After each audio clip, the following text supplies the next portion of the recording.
bugs. Welcome to Viking Preparedness. I am Pastor Joe Fox.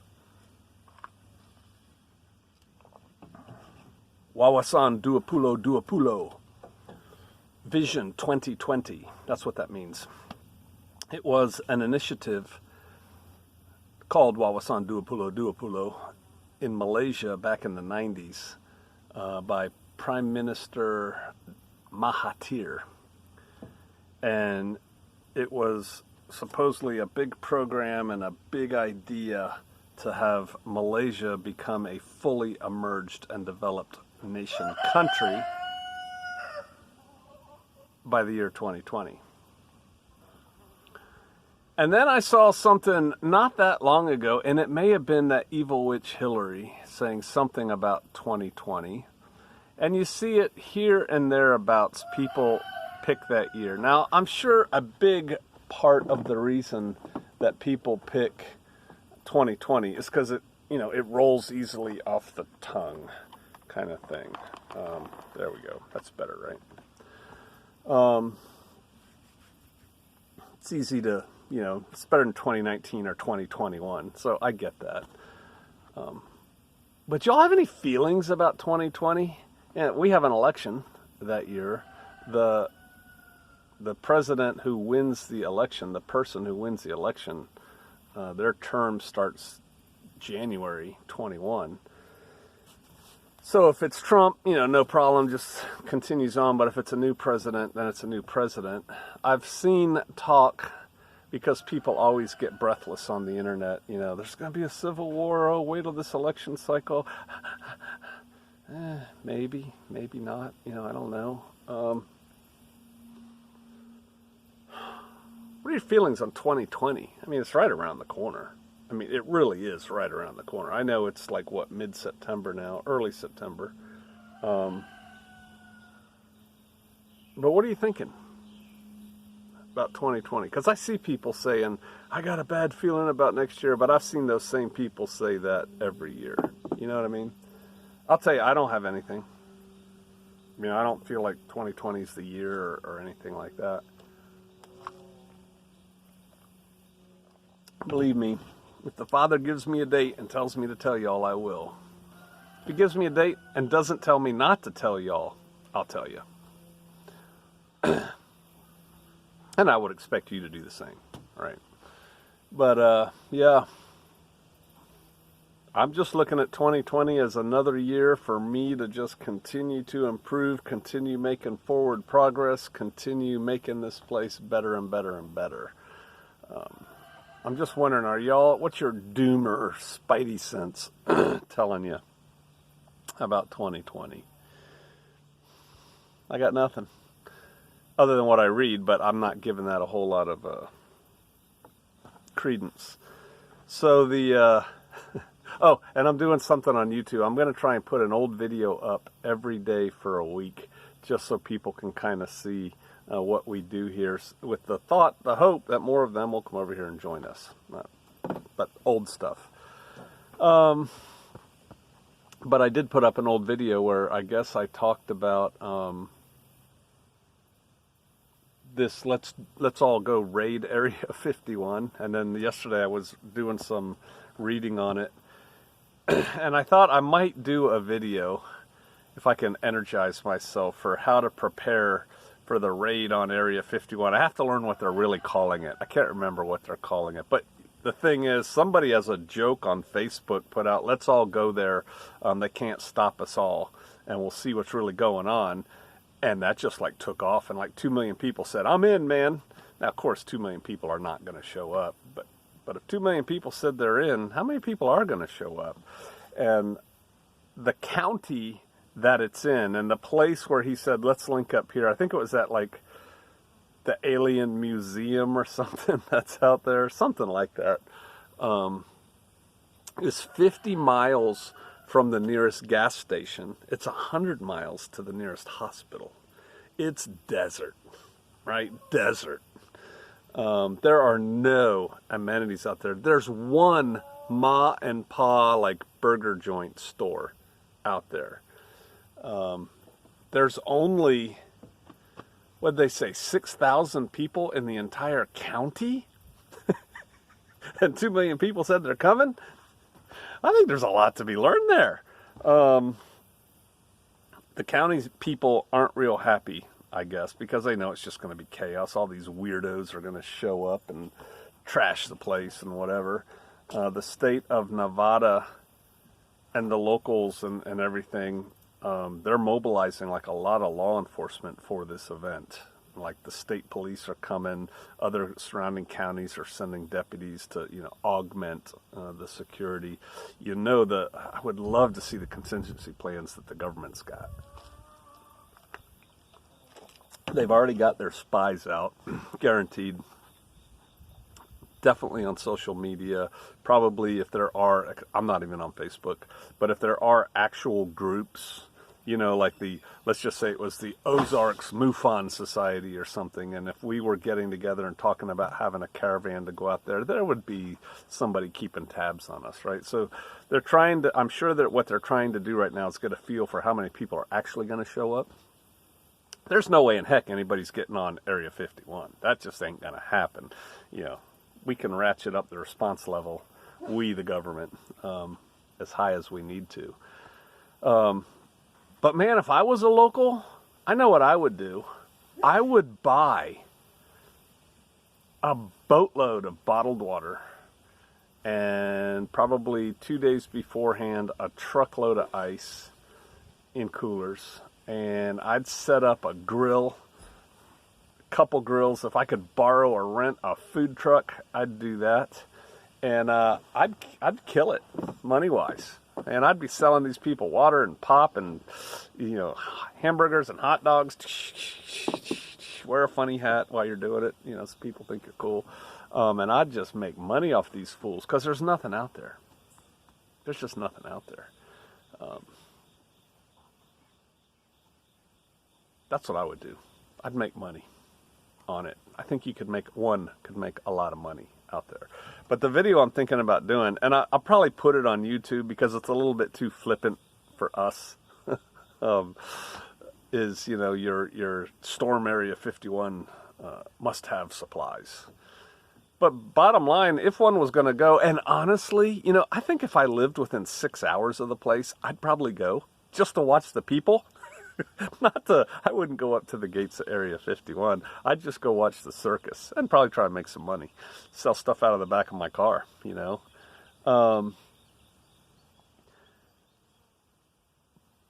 But they're gonna have to be self-sufficient in everything. From toilet paper to water to food to a place to sleep to, whatever. Great time to have a motorhome or a camper, right? To go there and sell stuff and make money. It's in my head, right? I'm just thinking, man, you could kill it there, because I think it's going to be a lot like, not totally like. There won't be nearly the pretentiousness of Burning Man, right? It's just out there in the middle of nowhere, man, with a bunch of weird mutants walking around. In the case of Burning Man, they're rich, weird mutants. I don't know. It'll just be interesting to see. That's on the 20th of this month, coming up. I think it's a Friday. So that'll be fun to watch. But I'll probably do a video on, you must have these 10 things at the raid on whatever. What are you traveling around with these days? When you go to work, when you go to the mall, when you go to see grandma, for Sunday dinner or whatever. What you got? What are you carrying on you? Have you upped your EDC? Have you upped what you carry in your vehicles? I haven't, because I always carry a lot of stuff in my vehicle anyway. I don't think we're there yet, where it's like something's imminent, man. But at any given time, you got 70... It's one of the things I say. I think at any given time, we are 72 hours away from pure chaos. It's not like we're going to get a warning. Okay, start getting ready. Next week, everything's falling apart. I was just talking to somebody today who's leaving the Ozarks to go back to Seattle. And they know, and they have their reasons, and they're like, well, if things start getting bad, I'm coming back. I said, things are bad in Seattle. I have another really good friend who lives in that area, and I bug the heck out of him, I think, telling him, come on, man, get out of there, get out of there. Because I care. That's why. I would love it for them to move here in this immediate vicinity or something, but I don't care. I just want them out of there. You know, go to Colville, Washington or something. But, so, I don't think we're going to have a lot of warning when it happens. I just don't. I think it's just going to happen. Did you hear about that asteroid that NASA said, yeah, don't worry, it's going to miss us, and then it broke up in the atmosphere and crunched into the, was it the Med or the Caribbean or somewhere? Didn't do any damage. It was like a, was it a 9-foot wide, 3-meter thing, whatever. But they said, yeah, it's not going to hit us. It hit us. Direct hit. It blew up in the atmosphere, but they said it was going to miss. Do you think if a meteor or asteroid, a comet, again, I don't know the difference. I should probably educate myself. The size of New York City was coming straight at us. Do you think they'd tell you? I don't think they would.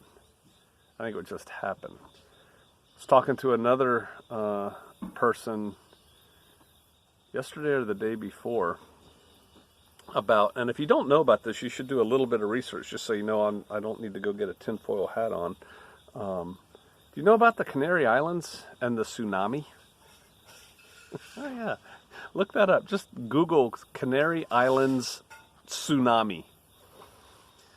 Evidently, there's like some they're volcanic islands off the west coast of Africa. There's some volcano that when it goes off again, and it will, a big chunk of it is going to fall into the ocean. They can already tell, you know, precarious as it is. When it falls into the ocean, it's going to make a tidal wave that is basically going to wipe out the east coast of the United States. Look it up. But we were talking about that, and the government knows about it. The government has taken steps to move things inland. You know, the Defense Intelligence Agency just built a big facility. It may be their headquarters. They used to be in like Maryland around D.C., and now they're in Charlottesville, Virginia, in the valley, so it's on the other side of the mountain from the coast. FBI built a huge facility in West Virginia. We've got Denver for the government to relocate to. You know, the New York Stock Exchange did some kind of backup thing in Chicago. And so when this mountain volcano chunk of rock falls in the ocean and creates the tsunami, I think, and I haven't studied it for a while, but I think it's about 6 hours before this, according to some people, 1,000-foot high tsunami crashes into the east coast of the U.S. 6 hours. That's an eternity, man. That's a long time. If you are rich enough to have your own helicopters and airplanes, that ain't nothing but a thing. You know, you got somebody say, hey, sir, it's time to go. Okay, we've got your wife. She's going to meet us at the heliport. We're flying to an airport, and then we're going to put you on your private plane, and you're going to Montana. You know, you're going to the Ozarks, whatever. Not a problem. Everybody who's anybody's going to get out. Do you think the powers that be, are going to report this? For one thing, you know, it's the 21st century and the internet and stuff like that. Word will get out a lot quicker than it would have 100 years ago. But really, it is the Canary Islands. Who's going to report that this thing has happened? And then who's going to tell the average Joe Schmo, oh yeah, there's a potential for a really big tidal wave coming in the next 4.5 hours. I don't think the word's going to get out to the public. And I certainly don't think the word's going to be put out to the public by the powers that be until they're safely away. They don't want to create chaos and have to evacuate the chaos. What do you think about that? See, just thoughts that roll off my head. It's not going to affect me directly at all. New Madrid. It's going to let go one of these days. Everybody knows it is. It's going to create massive damage, economic damage, human loss of life damage. But it's really not going to affect the Ozarks that much. The damage, again, it's an easy thing to look up.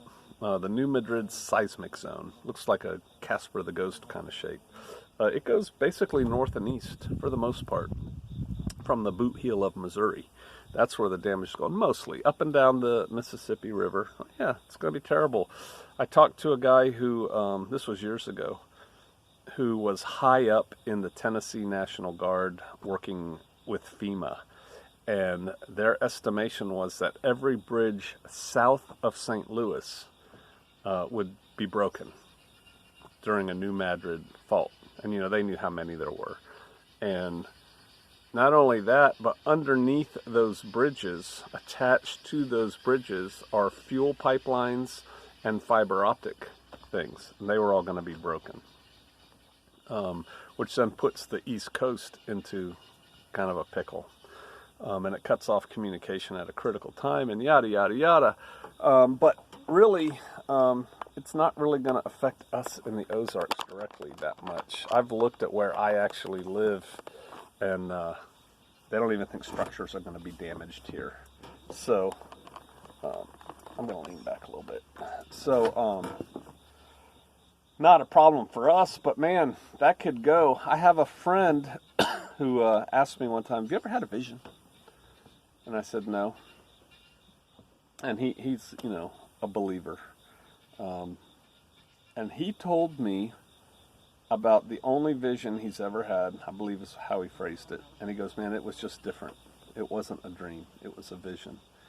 And he was looking east, and he saw a volcano rise up out of the ground, huge, like, you know, Mount Fuji size volcano, rise up out of the ground, spewing lava and stuff. East of here, around the New Madrid area. Now he could see further in his vision than he could literally see, but you know, he could see out there. And he said he did some research, and then I did it after he told me this. And at one time there was a volcano down in southern Arkansas. They have some kind of park there now where you can go like mine for diamonds or something, but not anywhere near. Or kind of in his vision where it was around New Madrid, right out there, that part of Missouri, Arkansas. And there's no volcanic activity there. But what if New Madrid? And again, I'm not a volcanologist.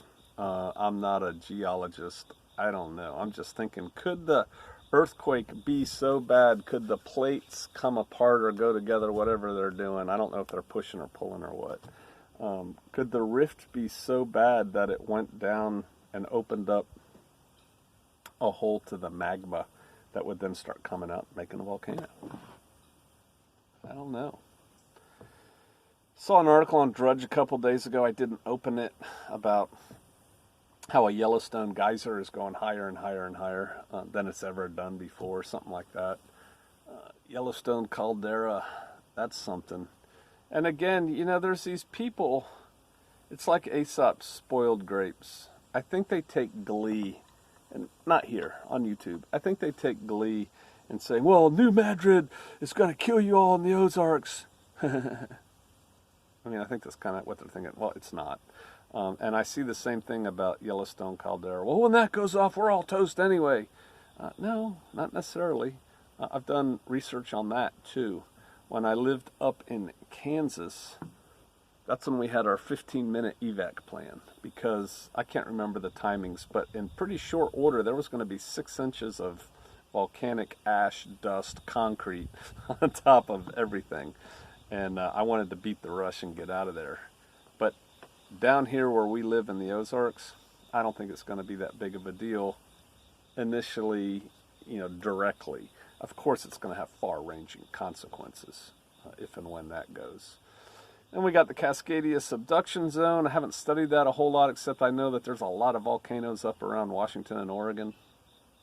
And of course, you have New Madrid, not New Madrid, San Andreas, and I guess they found another fault right under LA or something.